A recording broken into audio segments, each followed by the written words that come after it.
আন্তঃৰাষ্ট্ৰীয় পৰ্যায়ত পুনৰ উজলিল অসম সন্তান।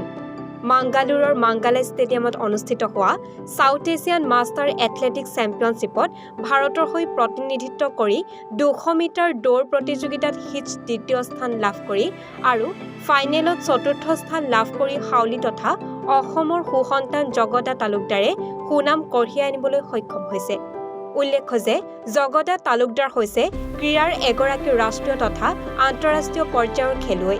তেওঁ বিভিন্ন সময়ত খেলুৱৈ হিচাপে অংশগ্ৰহণ কৰি স্বৰ্ণ, ৰূপ আৰু ব্ৰঞ্জৰ পদক জয় কৰিবলৈ সক্ষম হৈছে।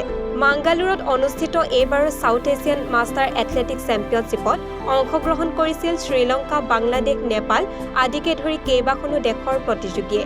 তাৰ মাজতে হাউলিৰ জগদা তালুকদাৰ খিতাপ দখলেৰে বৰপেটা জিলাৰ লগতে অসমৰ বাবে গৌৰৱ কঢ়িয়াই আনিবলৈ সক্ষম হয়। হাউলিৰ পৰা কৌশিক দাসৰ প্ৰতিবেদন, এনিফাৰত 24।